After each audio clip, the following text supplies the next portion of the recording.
नमस्कार दोस्तों। तो कैसे हो आप सभी?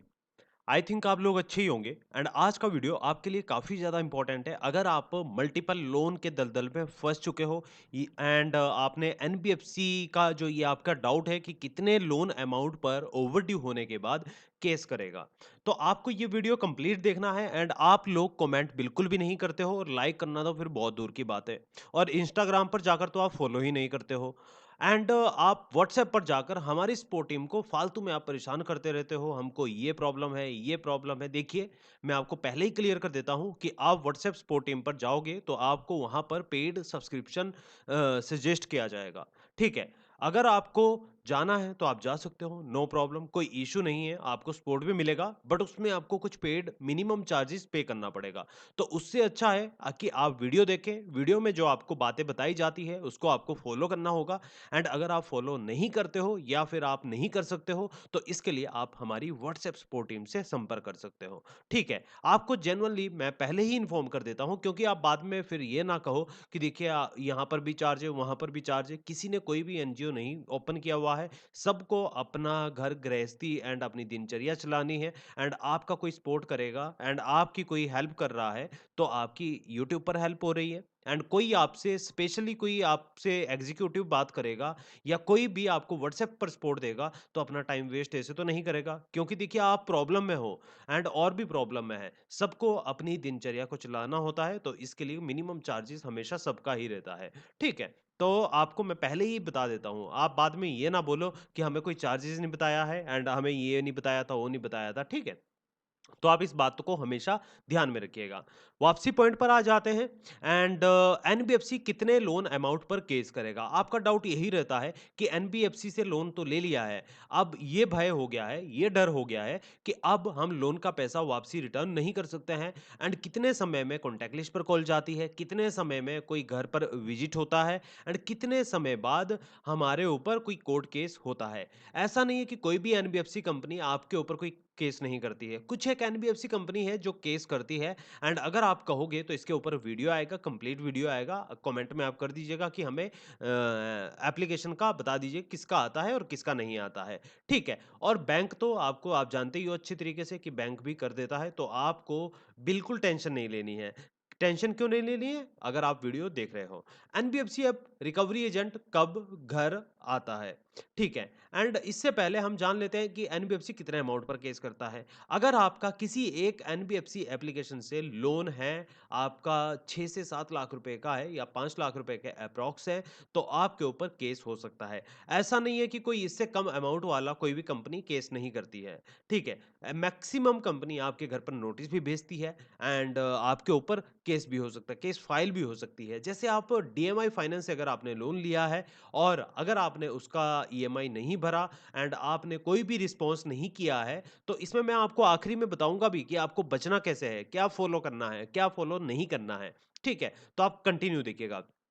तो डीएमआई फाइनेंस का अगर आपने अमाउंट पे नहीं किया और आपका 50,000 रुपए लोन है या 30,000 रुपए का लोन है और इससे ज्यादा है, तो फिर क्या इशू होगा, क्या इशू नहीं होगा? तो देखिए, अगर आपने 10 महीने के अराउंड या 8 महीने के अप्रॉक्स में लोन नहीं दिया, कोई रिस्पॉन्स नहीं किया, तो आपकी जो फाइल है वो उसके ऊपर केस हो सकता है। ऐसा नहीं है कि सभी के ऊपर हो जाएगा। तो देखिए, ये डिपेंड करता है आपके अमाउंट के ऊपर, आपकी सिटी के ऊपर, तो इस तरीके से होता है।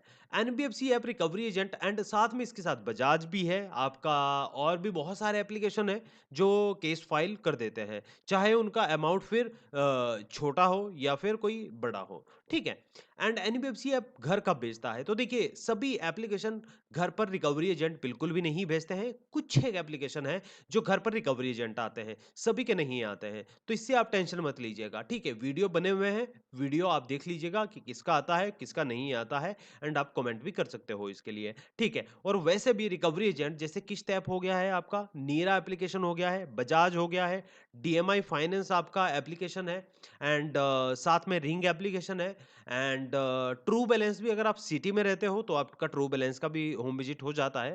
एंड साथ में इसके साथ और भी बहुत सारे एप्लीकेशन है, पूना वाला फिनकॉर्प, इसका भी होम विजिट हो जाता है। और भी ऐसे बहुत सारे एप्लीकेशन है जिसका होम विजिट होने के चांसेस ज़्यादा रहते हैं, मीन्स कि 90% चांस है कि आपका होम विजिट होगा। आप विलेज में रहते हो या फिर आप सिटी में रहते हो। ठीक है, डिमांड नोटिस कितने दिन बाद आएगा एंड ओवर ड्यू चार्ज कैसे रिमूव होगा?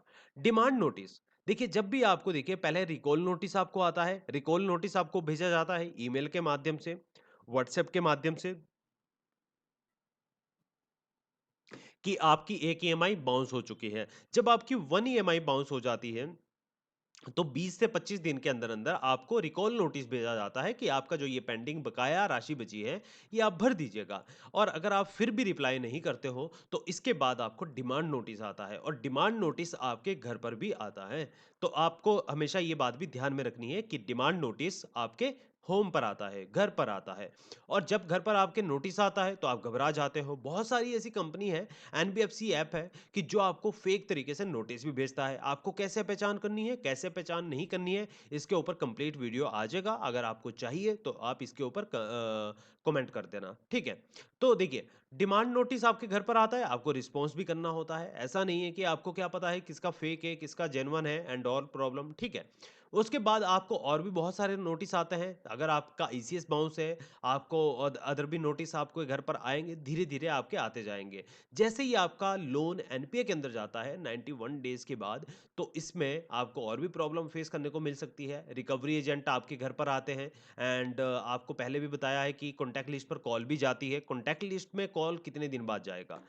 देखिए, ये भी आपका डाउट रहता है कि कॉन्टैक्ट लिस्ट पे कॉल कब जाएगा, कितने दिन बाद जाएगा। डिपेंड करता है कि आपके एनबीएफसी लोन कौन-सा है, कौन-सी कंपनी है, कौन-सा लेंडर है, ठीक है? तो आपकी कॉन्टैक्ट लिस्ट पर जो कॉल जाने का रीज़न होता है सबसे बड़ा, कि आप बिल्कुल भी कॉल नहीं उठाते हो, कोई कंपनी को रिस्पॉन्स नहीं करते हो, जहाँ से आपने लोन लिया हुआ है, और उनकी बिल्कुल भी बात नहीं सुनते हो आप। तो उसके बाद कॉन्टैक्ट लिस्ट का मिसयूज़ करते हैं, जो बिल्कुल ही आरबीआई की गाइडलाइन की अवहेलना करता है। बट ये बिल्कुल इलीगल काम है, इसके लिए आप आरबीआई में जाकर कंप्लेंट रजिस्टर कर सकते हो, ठीक है। ओवरड्यू के बाद कैसे पेमेंट करना चाहिए, मोस्ट इंपॉर्टेंट है। आप लोग क्वेश्चन पूछते नहीं हो, ऐसे कमेंट आप बिल्कुल भी नहीं करते हो, बट मेनली प्रॉब्लम यही रहती है कि ओवरड्यू होने के बाद हम क्या करें क्या ना करें, एंड कैसे हमको पेमेंट करना चाहिए। तो मोस्ट इंपॉर्टेंट बात है कि ओवरड्यू के बाद क्या पेनल्टी का जो वेवर है वो लेना चाहिए या नहीं लेना चाहिए। एंड हमें अगर वेवर लेते हैं तो उसमें क्या हमारा सिविल पर इम्पैक्ट पड़ेगा या नहीं पड़ेगा? तो देखिए, जेन्युइनली अगर कहा जाए एंड गाइडलाइन के हिसाब से अगर कहा जाता है, तो इसमें क्या होता है कि आपके जो आप पेनल्टी वेवर लेते हो, इसमें कोई भी आपका नुकसान नहीं होता है, ठीक है? कोई आपका गलत इम्पैक्ट नहीं पड़ता है आपका सिविल स्कोर पर, कि आपका सिविल खराब हो जाएगा एंड ऑल, ये सारा का सारा। अगर आप लोन को सेटल करते हो, सेटलमेंट करते हो, तो सेटलमेंट पर इम्पैक्ट पड़ता है, बट लोन की पेनल्टी वेवर पर नहीं। आप जब भी अपने लोन की ईएमआई को पे करते हो, ओवरड्यू होने के बाद, आपने 3 महीने बाद पे किया है, 5 महीने बाद पे कर रहे हो आप, या 1 साल बाद आप पेमेंट कर रहे हो, या आप अपने लोन को क्लोज कर रहे हो। आपके लोन 1 लाख रुपए का लोन है, 20,000 रुपए की पेनल्टी लगी है, तो आप उसका वेवर ले सकते हो। कंपनी, एनबीएफसी कंपनी आपको 3 से 4 महीने बाद खुद वेवर देना स्टार्ट कर देगी। तो आपको टेंशन नहीं लेनी है, आपको कहीं जाने की आवश्यकता नहीं है। और अगर आपको इससे पहले लगता है कि मुझे वेवर चाहिए, तो इसके लिए आप देखिए, आप कंपनी से रिक्वेस्ट कर सकते हो। आपको एक पेनल्टी वेवर रिक्वेस्ट लेटर बनाना है। अगर आप खुद से नहीं बना सकते हो, तो इसके लिए आप हमारी व्हाट्सएप सपोर्ट टीम से भी बात कर सकते हो, आपके लिए फॉर्मेट बनाकर दे देगी, ठीक है। तो आप ये भी काम कर सकते हो। दूसरा आपका है कि ओवरड्यू के बाद का सारे के सारे आपके डाउट क्लियर हो गए हैं कि NBFC loan app police case करेगा या नहीं करेगा। तो देखिए, पुलिस केस बिल्कुल भी नहीं होता है। ये सिर्फ डराया धमकाया जाता है आपको कि आपके घर पर पुलिस आ जाएगी, आपके घर पर हमारी टीम आ जाएगी, ये हो जाएगा सो हो जाएगा। अगर कोई घर पर आता भी है, अगर कोई ऐसा इशू रहता भी है, तो इसके लिए आपके पास राइट है कि आप उनसे लाइसेंस मांगिए, उनका रिकवरी एजेंट का लाइसेंस मांगिए उनका, साथ में आप उनसे घर पर आने का नोटिस मांगना, साथ में आप अपने लोन की डिटेल पूछिए उनसे, उनका नाम पूछिए, उनका कॉन्टैक्ट नंबर पूछिए, और उनका आने का जो रीजन रहता है सिर्फ और सिर्फ आपके गाइड प्रोवाइड करने के लिए, गाइडेंस प्रोवाइड करने के लिए होता है, ठीक है। ना कि ऐसा होता है कि कोई आपके घर पर उठकर चला आया और आपसे डायरेक्ट पैसा वसूल कर रहे हैं। एक्चुअली में अधिकतर ऐसा होता है कि जो ये रिकवरी एजेंट होते हैं, मैक्सिमम आपको टॉर्चर करते हैं। ये सोचते हैं कि आपको देखिए हम परेशान करके कैसे करके पैसा वसूल कर देंगे, बट ऐसा बिल्कुल भी नहीं होता है। तो आप टेंशन फ्री रहिए, बिल्कुल आपको किसी भी चीज़ की टेंशन नहीं लेनी है। कोई प्रॉब्लम आती है, कोई इश्यू आता है, तो इसके लिए आप हमारे व्हाट्सएप सपोर्ट टीम से संपर्क कर सकते हो। ठीक है, तो चलिए आज का वीडियो यहीं समाप्त करते हैं एंड मिलते हैं नेक्स्ट वीडियो में। Thank you.